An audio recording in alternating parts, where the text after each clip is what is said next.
আজকালকার মেয়ের বাপরা যখন মেয়েকে বিয়ে দেয়, কোনো ভালো মানুষ দেখতে চায় না, চরিত্রবান দেখতে চায় না, টাকা থাকলে টাকলার সঙ্গে বাবার আজকে মেয়েকে বিয়ে দিয়ে দেয় না। এরকম মেয়ে বাংলাদেশে বাবাও নাই। ধর আরে নাই নাই নাই, বাবাকে দোষ দিয়ে লাভ নাই। মেয়েরাই আজকে সল্লি বল্লি করে, উপরে ফিটফাট ভেতরে সদরঘাট।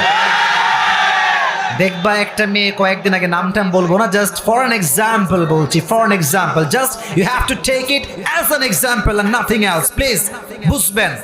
একজন মেয়েকে দেখলাম, ওই বিয়ে করছে বাবার চাইতে 8 বছরের বেশি সিনিয়র। তা আমি ছোট্ট একটা ইন্টারভিউ দেখলাম মেয়েটার, তো বলছে আপনি কেন এই বিয়েটা করলেন? He is like, you know what can I say, grandfather, দাদার মতো আপনার।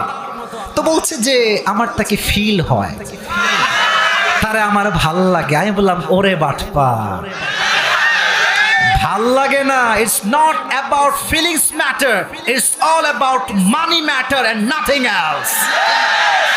মেয়েরা টাকা থাকলে গাঞ্জাখোরকে বিয়ে করতে দেরি করে না আজকালকার মেয়েরা। তবে সব মেয়েকে এক পাল্লায় মাপলে আবার হবে না। যারা নারী আছো বা বোনেরা আছেন, বিশেষ করে 18, 19, 20, 21 টাকা দেখে বিয়ে করবেন, আজীবন টাকাই পাবেন। চরিত্র দেখে বিয়ে করবেন, টাকাও পাবেন, মনের সুখটাও খুঁজে পাবেন। ঠিক কিনা বল? আল্লাহ আমার যেই মেয়েরা টাকার লোভী হয়ে গিয়েছে আজকে থেকে হেদায়াত দান করুন। পড়াবে আল্লাযী আনকাযা যাহরাক, নবী আপনার পিঠের বোঝাকে হালকা করেছি। কেমন করে? প্রথমে প্রস্তাব নিয়ে আসছে ওমরে ফারুক, আমাকে না বললে আমি ওয়াজ করতে পারবো না। সাহাবীর নাম কি বলতে হবে? ইয়া রাসূলুল্লাহ, আমি আপনার মেয়েকে বিয়ে করতে চাই। নবী আপনার কি পারমিশন আছে? এদিকে তাকান। নবীজি বলছে কি বললা? আবার বলো। নবী আপনার মেয়েকে বিয়ে করতে চায়, আপনার কি পারমিশন আছে? নবীজি মাথা নিচে দিয়ে করলেন, কোনো কথাই বললেন না। He has not pronounced a single word, একটা কথাও বললেন না। ওমরে ফারুক বের হয়ে আসছে, বলছে ভাই আমি রিজেক্ট খাইছি। বাহিরে আছে আলী, বাহিরে আছে আব্দুর রহমান বিন আউফ, বাহিরে আছে আবু বকর রাদিয়াল্লাহু তাআলা আনহু, 3 জন সাহাবী আছে। এবার আরেকজন সুযোগ নেওয়ার জন্য আসছে, সেও রিজেক্ট। যখন 2 জন রিজেক্ট খেয়েছে, তো আলী রাদিয়াল্লাহু তাআলা আনহু ভাবছে কিরে, অবস্থা তো খুবই খারাপ, কারো প্রপোজাল নবীজি অ্যাকসেপ্ট করছে না, ব্যাপার স্যাপার কি? তো দেখবেন যে যার বন্ধু সে সব সময় তাকে বিভিন্ন বিষয়ে সহযোগিতা করে। আজকালকার ছেলে পেলে মেয়ে পছন্দ হলে নিজে যাওয়ার আগে বন্ধুরা আগে পাঠায়। তবে যুবক ভাইরা এটা করিস না তোরা বাবা, এটা সবাই আলীর মতো না, সবাই সাহাবীর মতো না। তুই পাঠাবি, তোর বন্ধু ওরা নিজে পড়াই ফেলবে। খুবই সাবধান, কাউরে বিশ্বাস করা বিয়ের ক্ষেত্রে যাবে না। আমার মেয়ে পছন্দ হয়েছে, আমি বীর পুরুষের সন্তান, আমি গিয়ে প্রস্তাব দিব। ঠিক কিনা বলেন যুবক ভাই? তা আব্দুর রহমান বিন আউফ বলছে আলী শোনো, তুমি একটু যাও নবীর কাছে গিয়ে বলো নবীজি আমি আপনার ফাতেমাকে বিয়ে করতে চাই, পারমিশন হবে কিনা। তো আলী বলছে ডাজন্ট মেক এনি সেন্স, না আছে টাকা, না আছে বাড়ি, আমি তো ভাড়া বাড়িতে থাকি ম্যাম। নবীজি তার মেয়ের সঙ্গে বিয়ে আমাকে কেমনে দিবে? সম্ভবই না। তো এবার আলী রাদিয়াল্লাহু তাআলা আনহু বন্ধুর খপ্পরে পড়ে আসছে। তো নবীজি বসে আছে এভাবে মসজিদ নববীর ভেতরে। তো আলী সামনে দিয়ে আসছে, ভাইরে মেয়ের জন্য যখন ছেলে বিয়ের প্রস্তাব নিয়ে যায়, এটা যে কি প্যারা, যে জানে সেই বোঝে, আর কেউ বুঝবে না এটা। তো আলী এসে দেখেন, এদিকে আমার চেহারার দিকে তাকান, আলীর পুরো চেহারাটা লজ্জায় লাল, কিচ্ছু বলতে পারছে না। একবার ডানে যায়, একবার বামে, একবার এদিকে একবার ওদিকে। নবীজি আলী কি সমস্যা, কি হয়েছে তোমার? বলছে নবীজি কিছু না, এমনি হাঁটতেছি, কিছুই হয়নি আমার। তো নবীজি বলছে এদিকে আসো, এখানে বসো। বলছে তুমি না বললে কি হবে, আমি কিন্তু জানি তুমি কেন এসেছো। বলছে নবীজি আপনি কেমন জানেন? বলছে তুমি আসার আগে জিব্রাইল আমাকে বলে দিয়েছে আজকে আলী আপনার কাছে আপনার মেয়ের বিবাহের প্রস্তাব নিয়ে এসেছে। সুবহানাল্লাহ পড়লেন না? এবার আলী আর কই যাবে, আল্লাহর পক্ষ থেকে জিব্রাইল এসে গিয়েছে। আলী বলছে ইয়া রাসূলুল্লাহ, রাইট, আমি আপনার মেয়েকে বিয়ে করতে চাই, এটাই সত্যি, আপনার কি পারমিশন আছে? তো নবীজি কিচ্ছু বললেন না, একদম চুপচাপ। হঠাৎ করে নবীজি ছোট্ট করে বললেন আলী ইনশাআল্লাহ। সবাই বলেন ইনশাআল্লাহ। কিন্তু প্যাচ লাগছে এই জায়গাতে। আলী আবার ইনশাআল্লাহর অর্থই বোঝে নাই। বের হয়ে আসছে। ওদিকে বন্ধু দূরে দাঁড়ায় আছে, বন্ধুর মুখ দেখে বুঝে গেছে দাল মে কুছ কালা হ্যায়। তো বলছে আলী কি হলো তোমার, তুমি ওকে রিজেক্ট খাইছো নাকি? বলছে বন্ধু আমিও রিজেক্ট। তো এ তো বলতেছে কি রে পাঠাইছে আমি বাস তো আমি খাবো এইবার। তো বলছে বন্ধু নবী কি কিছুই বলে নাই, একটা কথাও বলে নাই? তো আলী বলছে হ্যাঁ হ্যাঁ হ্যাঁ হ্যাঁ একটা কথা বলেছে, নবী শুধু বলেছে ইনশাআল্লাহ। আব্দুর রহমান বিন আবু বলছে কোনো টেনশন নাই আলী, লা তাহজান, you have nothing to be worried, tension করবা না। নবীর ইনশাআল্লাহ মানে বিয়েটা অর্ধেক অলরেডি ডান হয়ে গিয়েছে। নবীজি এবার মসজিদ থেকে আলীর থেকে গিয়ে ফাতেমার কাছে গিয়েছেন। এদিকে আমার বোনরা আমাকে শুনবেন, যেহেতু আমাকে আপনারা প্রজেক্টরে দেখছেন, আমি বোনদেরকে একটা মেসেজ দিচ্ছি। যখন ফাতেমার কাছে নবীজি আসছেন, নবীজি বলছে ফাতেমা তোমার জন্য এই তল্লাটের সবচাইতে গরিব ছেলে ইসমুহু আলী, তার নাম হচ্ছে আলী, তোমার সঙ্গে তার বিয়ের প্রস্তাব দেখেছি, তুমি কি রাজি আছো? দেখেন ফাতেমা জানে আলীর কাছে ঘর নাই, গাড়ি নাই, বাড়ি নাই, টাকা নাই, সব জানে ফাতেমা। বাট ফাতেমা এটাও জানে আলীর মতো চরিত্রবান যুবকের তল্লাটে আর কেউ নাই। ঠিক কিনা বলেন যুবক ভাই? উনি বলছেন আব্বা জান আমি রাজি আছি, কোনো সমস্যা নাই। একটা মুচকি হাসি দিয়েছে। নবীজি বলছে আমার মেয়ে বিয়েতে সম্মতি জানিয়েছে। সুবহানাল্লাহ পড়বেন না আপনারা? তাহলে আলীর সঙ্গে নবী যখন ফাতেমাকে বিয়ে দিলেন, মেয়ের যে একটা বোঝা, কার সঙ্গে বিয়ে দিব বাবা হয়ে, এই যে বোঝাটা, এই বোঝাটা দূর করে দিয়েছে একজন। আওয়াজ দিয়ে বলেন তো তিনি কে? অতএব যারা বাবারা আমাকে শুনছেন বাসার থেকে, কিংবা মায়েরা যারা আমাকে প্যান্ডেল থেকে শুনছেন, মেয়েটাকে শুধু টাকা দেখে বিয়ে দিয়েন না আপনারা। সব টাকাওয়ালা কিন্তু ভালো ছেলে হয় না। আর মাথায় রাখবেন আজ যেই ছেলে প্রতিষ্ঠিত নয়, একদিন কিন্তু আসবে যখন সে প্রতিষ্ঠিত হবে। আপনি আজকে যাকে বেকার দেখে রিজেক্ট করে দিবেন, মাথায় রাখবেন এই দিন নয়, সামনে আরো দিন পড়ে আছে। ঠিক না বাবা? আল্লাহ প্রত্যেকটা মা বোনকে আলীর মতো চরিত্রবান যুবককে জাস্টিফাই করার তৌফিক দান করুন। আমিন। এক নাম্বার এক্সাম্পল, নবীর টেনশনকে আল্লাহ কমিয়ে দিয়েছে। আর একটা হাদিস বলবো, ঘটনা ভিত্তিক হাদিস, আমাকে রিপ্লাই করতে হবে। নবীজির জীবনের ফার্স্ট ওয়াইফ, প্রথম স্ত্রীর নাম কি? এক বাক্যে সবাই বলেন নাম কি?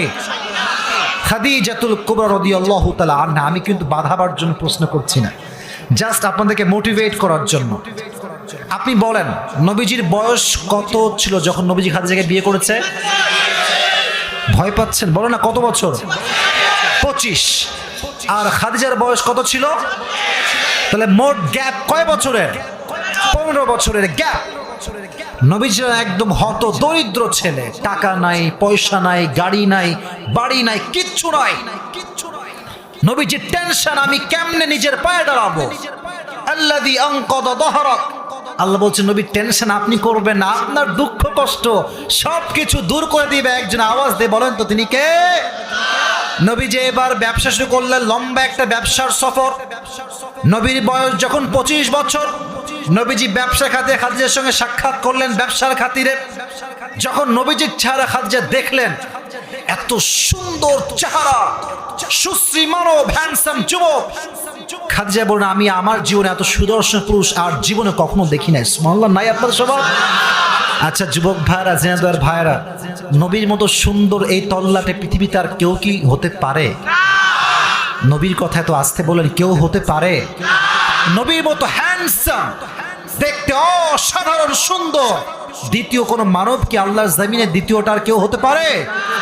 চাঁদের চেয়ে সুন্দর তুমি নবী আমার কামলিওয়ালা, দো জাহানের বাদশা তুমি প্যারা নবী সাল্লাল্লাহু আলা, দো জাহানের বাদশা তুমি প্যারা নবী সাল্লাল্লাহু আলা, চাঁদের চেয়ে সুন্দর তুমি নবী আমার কামলিওয়ালা। সুবহানাল্লাহ সবাই দেখেন, এটা হচ্ছে খাদিজার ঘর, এটা হচ্ছে এন্ট্রি গেট। যখনই নবীজি এন্ট্রি গেট দিয়ে প্রবেশ করেছেন, নবীর চেহারা এত নূর ছিল, খাদিজার পুরো ঘরটা নবীর চেহারার নূরে নূরান্বিত হয়ে গিয়েছে। তবে নবীজিকে দেখার আগে খাদিজা একটা স্বপ্ন দেখেছে। স্বপ্ন কেমন জানেন? খাদিজা দিন শুয়ে আছে একদম তাহাজ্জুদের সময়, স্বপ্নে দেখছে গভীর অন্ধকার রাত, কিন্তু আকাশে একটা চাঁদ আছে।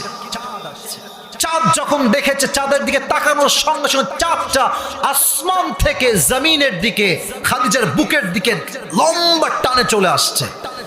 এটা দেখে খাদিজার ঘুম ভেঙে গিয়েছে। এবার খাদিজা স্বপ্নের ব্যাখ্যা জানার জন্য তার চাচা ওয়ারাকা বিন নাফেল তার কাছে গিয়েছে। চাচা যান, এই স্বপ্নের ব্যাখ্যা কি হবে? উনি এবার তাওরাত ইনজিল সব খুলে বলছে, সুসংবাদ সুসংবাদ, এই স্বপ্নের ব্যাখ্যা হচ্ছে যে এই জামানার সর্বশেষ পয়গম্বর তোমার স্বামী হতে চলেছে। সুবহানাল্লাহ পড়বেন না আপনারা? তো যখন ইনি এসেছেন ঘরে নবীজি তার চেহারা নিয়ে, খাদিজা মোটামুটি কনফার্ম যে এটাই মনে হয় সেই শেষ নবী হবে। বাট বিয়ের প্রস্তাব কেমনে দিবে টেনশন। তো তার একটা গোলাম ছিল, দাসী ছিল, তার নাম হচ্ছে নাফিসা, বয়স্ক। বলছে নাফিসা এইদিকে আসেন, এই নেন, খান, টাকা নেন, সব নেন, একটা আবদার রাখতে হবে। কি আবদার? বলছে এই যে যুবকটা দেখছেন না, ওনাকে গিয়ে বলতে হবে ওনাকে আমি পছন্দ করি, ওনাকে আমি আমার জীবনের স্বামী হিসেবে চাই। সুবহানাল্লাহ। এত আস্তে জোরে সুবহানাল্লাহ পড়ে আপনারা সবাই। এবার নাফিসা কৌশল করে নবীজির কাছে আসছে, ডাক দিয়ে বলছে মুহাম্মদ, তোমার সঙ্গে আমার গোপন কয়েক মিনিট কথা আছে, কথা কি বলা যাবে? বলছে অবশ্যই বলেন, কি কথা? বলছে আচ্ছা তোমার বয়স তো মাশাআল্লাহ 25, তুমি বিয়ে করো না কেন? তোমার সমস্যাটা আসলে কোথায়? নবী যে জবাব দিয়েছেন পুরো আমাদের জবাব দিয়েছেন। নবীজি বলছে আমি তো বিয়ে করতে চাই, বাট আমার কাছে টাকা পয়সা খুবই কম, টাকা পয়সা নাই। আমাদের যুবকদেরও এই সমস্যা, বিয়ে করতে আমরা চাই, বাট মেয়ের বাপ টাকা ছাড়া বিয়ে দিতেই চায় না। ঠিক কিনা বলেন যুবক ভাই? এবার বলছে ওই দিক কে যায় ভাই, ওই দুই একজন লোক কই যায়, বসেন না কেন আপনারা? ছি ছি ছি। আপনারা, আমি জানি, দেখেন আমার ওয়াজ শেষ হওয়ার কথা 11:30টায়, সেখানে এখন বাজে 11:45। আমি যদি 10:30টায় ওয়াজ শুরু করতাম, এতক্ষণে দোয়া মোনাজাত করে আমার বাসায় ফিরে যেতাম। ঠিক কিনা বলো যুবক ভাইয়ারা? তো পরিবেশ শুরুতে কিছুটা গ্যাঞ্জাম গেছে, আপনারা সবাই এটা সাক্ষী। মেহেরবানি করে আমার ওয়াজটা আমাকে শেষ করতে দেন, পুরস্কার নিয়ে দোয়া করে আমরা একসঙ্গে বাসায় যাব। রাজি আছেন তো ইনশাআল্লাহ? তাহলে থামেন একটু। একজন যুবক, এদিকে দেখান, একজন যুবক যার বউ নাই, সিঙ্গেল, অনেক কষ্টে যে আছো, সে দাঁড়িয়ে একটা তাকবীর দিবা বাঘের বাচ্চার মতো। কে আছে দেখি তো? হ্যাঁ দাও তাকবীর। একজন, আচ্ছা দাঁড়ান দাঁড়ান দাঁড়ান, বসো বসো বসো, ওই মাঝখানে যে আছে চিন্তা এসে দেন একটা তাকবীর।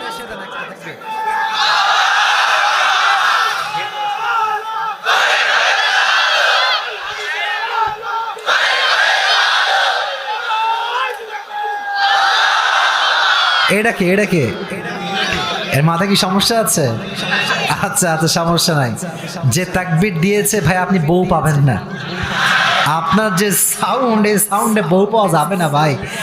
আমার শরীরে তাকবীর দেন, লিল্লাহি তাকবীর।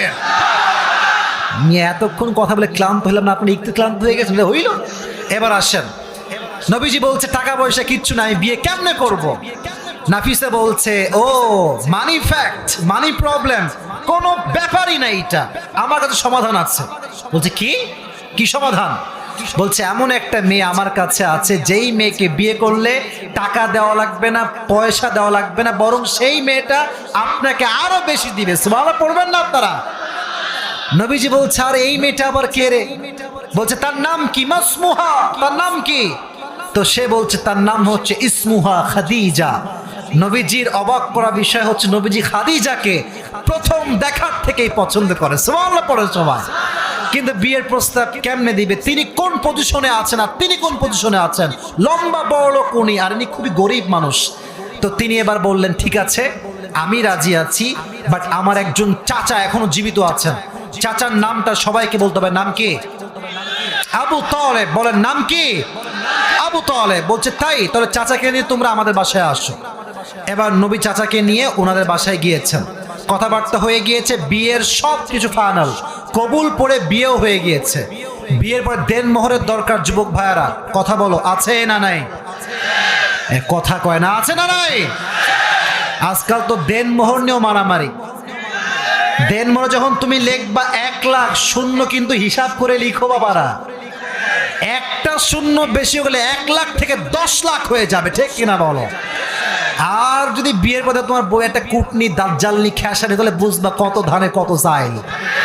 এজন্য বিয়ের সময় দেনমোহর সহ যত বেশি করবেন জেনার সংখ্যা কমে যাবে, বিয়ের সংখ্যা বেড়ে যাবে, ঠিক কিনা বলেন? এবার নবীজি বললেন মোহর কি দেওয়া যায়, টাকা পয়সা আমার কাছে কিচ্ছু নাই। এবার আবু তালেব বলল ঠিক আছে, আমার ভাতিজার পক্ষ থেকে আমি 20টা উট দিব মোহর হিসেবে। জোরে বলেন কয়টা উট? 20টা উট। 20টা উট মোহর হিসেবে দেওয়া হলো, বিয়ে সম্পূর্ণ হয়ে গেল। বাট অনেক গেস্ট মেহমান আছে, মেহমানকে কি খাওয়াবে? আমার বোনেরা, মেয়েদের মন যে কত বড় হয় মাঝে মাঝে বলা কোনো ভাষা রাখে না।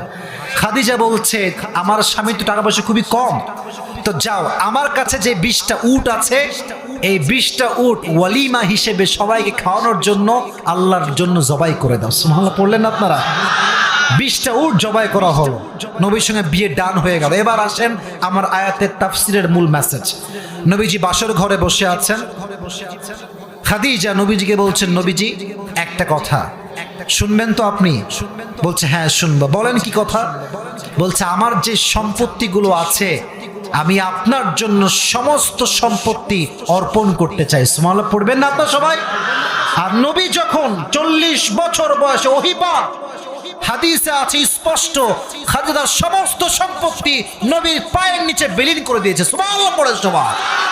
আল্লাহ বলছেন নবী আপনার যে অভাবের বোঝা, টাকা নাই, পয়সা নাই, বাড়ি নাই, গাড়ি নাই, ইসলামের কাজ করবেন সামর্থ্য নাই, আমি এমন একজন মেয়েকে আপনার জন্য বউ করে পাঠিয়েছি, তার মতো বড়লোক ধনী মেয়ে আরব তল্লাটে দ্বিতীয়টা আর কেউ নাই। আল্লাহু আকবার।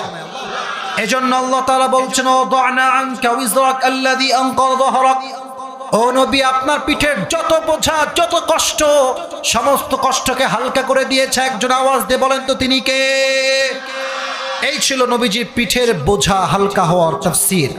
আচ্ছা, আমাদের সরকারি যে হায়াত দেওয়া আছে, একটা সময় দেওয়া আছে, সময়টা কত বছর কে বলতে পারে দেখি তো? হ্যাঁ, মোটামুটি অ্যাভারেজ সরকারি হিসেবে 60 বছর। কথা কি আমার ঠিক আছে যুবক ভাইরা? আচ্ছা বলেন তো গড় হায়াত উম্মতের কত হয়? এই 60, 70, 80 অন এন অ্যাভারেজ, এর বেশি কিন্তু হয় না। নবীর টেনশন আল্লাহ এত হায়াত কম, আমার উম্মতরা ইবাদত তো কম করতে পারবে, তাহলে আমার উম্মত কি করবে? নবীজি টেনশনে পড়ে গিয়েছেন। আল্লাহ বলছেন নো টেনশন, লাইলাতুল কদরি খায়রুম মিন আলফি শাহর, আপনার উম্মতকে এমন একটা রাত দিব, এক রাত জাগলে 1000 মাস ইবাদত করে যে সওয়াব পাওয়া যাবে, আল্লাহ এক রাত জাগলে তার চাইতে অধিক সওয়াব দান করবে। সুবহানাল্লাহ পড়লেন না আপনারা? আল্লাযী আনকাযা যাহরাক, নবী আপনার সমস্ত চিন্তা আমি দূর করে দিয়েছি। সর্বশেষ নিয়ামত ওয়া রাফা'না লাকা যিকরাক, O my prophet I have dignified your status high, very high and highest peak. ও নবী আপনার সম্মানকে আমি আকাশ বাতাস ঝাঁপিয়ে, সাত আকাশ কাঁপিয়ে আপনার মর্যাদা আমি আরশ পর্যন্ত পৌঁছে দিয়েছি। সুবহানাল্লাহ পড়েন সবাই। নবীর উম্মত হতে পেরে আমরা সবাই জোরে সোরে বলেন খুশি না বেজার? তাহলে আমি পুরোটা রিপিট করছি। 1 নাম্বার নিয়ামত, নবীর হৃদয়কে আল্লাহ খুলে দিয়েছে। 2 নাম্বার নিয়ামত, নবীর সমস্ত পিঠের বোঝাকে আল্লাহ হালকা করে দিয়েছেন। 3 নাম্বার নিয়ামত, নবীর সম্মানকে আল্লাহ দুনিয়াতে নয় আরশ পর্যন্ত সম্মান দিয়েছে। সুবহানাল্লাহ পড়েন সবাই আপনারা। এই ছিল 1 নাম্বার চ্যাপ্টার। 2 নাম্বার এবং 3 নাম্বার 12টা তো বেজেই গেল, বলা যাবে? আপনারা কি বিরক্ত হয়ে গেছেন আপনারা সবাই? তাহলে একটা তাকবীর দেন, লিল্লাহি তাকবীর। 2 নাম্বার চ্যাপ্টার খুবই সংক্ষেপে বলবো, আর বেশি সময় নিব না, একদম সংক্ষেপে বলছি। 2 নাম্বার হচ্ছে সান্ত্বনা। কি না? সান্ত্বনা। সান্ত্বনা কেমন? এটা খুবই ভাইরাল একটা আয়াত। এমন কোন যুবক নাই যে যুবকের কানে আয়াতটা আসে নাই। ফাইন্না মাআল উসরি ইউসরা, ইন্না মাআল উসরি ইউসরা, indeed and verily with every hardship there is ease. কষ্টের সাথেই সুখ যুবক ভাইরা, আছে না নাই? আছে না নাই? অনেক যুবকের টেনশন, প্রেম করে ছায়া খাইছে, হ্যাঁ এখন বিয়ে করবে কারে টেনশনে শেষ হয়ে গেল। মাথায় রাখবেন, যেই মেয়ে তোমাকে ছেড়ে গিয়েছে ও তোমার যোগ্য নয়, যোগ্যতা তোমাকে ছাড়লো কেন সেই মেয়েটা, ঠিক কিনা বলো? টেনশন করবা না, যে গেছে ওরা যাইতে, গুনারই টাইম না আমাদের কাছে। আবার দেখবা চা মুখে এটা কি বলেন দেখি, আমার মুখে এটা স্টেজে সাউন্ড বেশি, এদিকে সাউন্ড কম, আমার মুখে এটা কি? অনেক সময় দাড়ি রেখে কষ্ট পাওয়া লাগে।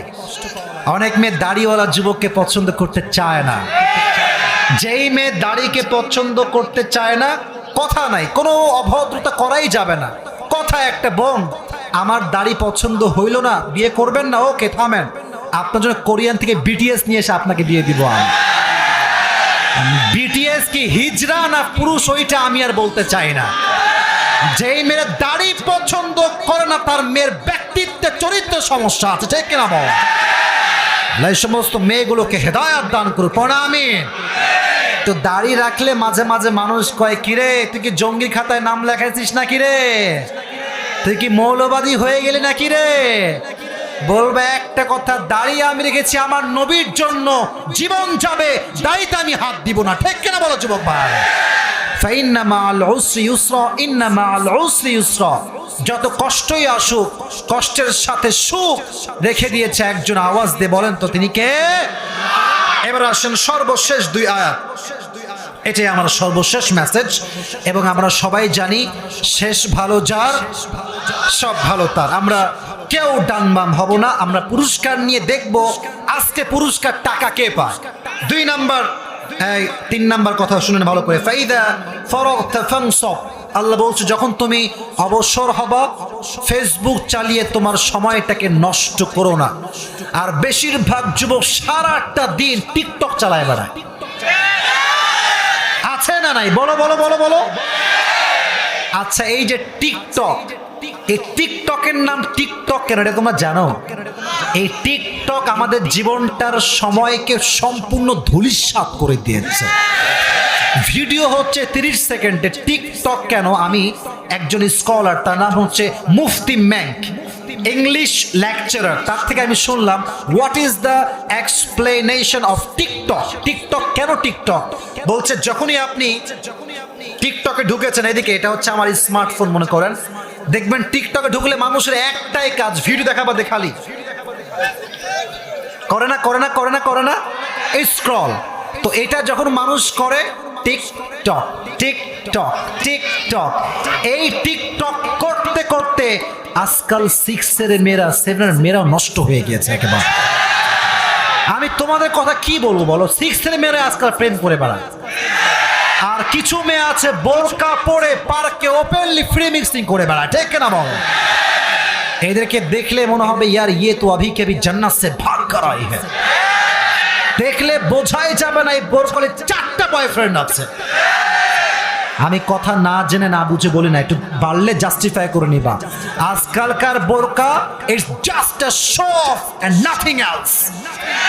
বোরকা পরে আর ছেলেদেরকে নাকের ডগায় দড়ি লাগায় ঘুরে বেড়ায় মেয়েরা। তবে সব বোরকাওয়ালি এক নয়। তবে যেই মেয়েরা বোরকা পরে টাইট ফিটিং জামা পরে দেহের ভাঁজ বোঝান, তাদেরকে একটা মেসেজ দিব, ওই বোরকা না পরে জিন্সের প্যান্ট পরলে আপনাকে বেশি মানাবে। আপনি বোরকা পরে মুসলমানদের সম্মান রক্ষা করবেন না, ইজ্জতে আঘাত করবেন, আমরা সহ্য করতে পারবো না, ঠিক কিনা বলেন? ফাইদা ফারাগতা ফানসাব, অবসর হয়ে গেলে তোমরা সময় নষ্ট করো না, তোমরা ইবাদত করবা। 1 সত্তার আওয়াজ দিয়ে বলেন তিনি কে? সর্বশেষ ইনস্ট্রাকশন, ওয়া ইলা রাব্বিকা ফারগাব। ও নবী, যখন আপনি অবসর হবেন, আপনার ইবাদত আল্লাহর জন্য হবে। এবং সর্বশেষ মেসেজ হচ্ছে, যত দুঃখ কষ্ট জীবনে আসুক ভেঙে পড়া যাবে না। যত দুঃখ কষ্ট আসবে সবকিছু বলবেন একজনকে, আওয়াজ দিয়ে বলেন তিনি কে? বন্ধুকে আগ বাড়ায় বলবেন না, বউকে আগ বাড়ায় বললে যা খাইছেন ছাকা আরো বেশি ছাকা খাবেন, ঠিক কিনা বলেন? সর্বাবস্থায় share your happiness with your Lord, share your sadness with your Lord. Whatever happens in your life doesn't matter, it's not a big deal. If Allah is with you, no one can do anything. ঠিক কিনা বলো যুবক ভাই? যদি আল্লাহ আমার কাছে থাকে, আমার কষ্টের সাথী হয়ে যায়, দুনিয়ার কেউ কি আমাকে আর আঘাত করতে পারবে? পারবে পারবে পারবে পারবে না। এই জন্য ওয়া ইলা রাব্বিকা ফারগাব, দুঃখ কষ্ট মানুষকে আগে নয়, বউকে আগে নয়, বাবাকে আগে নয়, মাকে আগে নয়, আল্লাহকে বলবা। আল্লাহ তোমার দুঃখ কষ্ট নিমিষেই জমিনের সঙ্গে মিশিয়ে ধূলিসাৎ করে দিবে। সুবহানাল্লাহ পড়েন সবাই আপনারা। তাহলে এবার আসেন, 12টা বেজে গিয়েছে। আমার সঙ্গে আমি যে তাফসীরটা পেশ করেছি পুরো সামারি বলছি। একজন যুবক দাঁড়ায় আছো, ক্যামেরা, তোমাদের ক্যামেরা অফ করো, ক্যামেরা অফ করো। আমি বলছি, এখন আমার ওয়াজ শেষ হয়নি, আমাকে শেষ করতে দেন। আমি সামারি বলছি। সারাংশ, পুরো তাফসীরের সারাংশ। সবাই একটা কাশি দেন। সূরাটার নাম হচ্ছে আলাম নাশরাহ। সূরাটার নাম কি? কত নাম্বার সূরা কে বলতে পারে? 94তম। কত নাম্বার সূরা? আয়াত সংখ্যা মোট কয়টা? 8টা আয়াতকে আল্লাহ কয় ভাগে ভাগ করেছে? 3 ভাগ। একদম মনোযোগ দিয়ে শুনবেন। প্রথম ভাগ about the mercy, blessing and bounties, আল্লাহ নবীকে কি কি নিয়ামত দিয়েছেন এটার ডিসক্রিপশন, এটার বর্ণনা। 2, আল্লাহ নবীকে সান্ত্বনা দিয়েছেন, সান্ত্বনার বর্ণনা। 3, আল্লাহ নবীকে 2টা গাইডলাইন দিয়েছেন, গাইডলাইনের বর্ণনা। আমি একদম মুখস্থ বলছি, আপনি মুখস্থ শুনবেন। 1, প্রথম নিয়ামত, আল্লাহ নবীর হৃদয়কে প্রশস্ত করেছেন। সুবহানাল্লাহ পড়বেন না আপনারা সবাই? 1।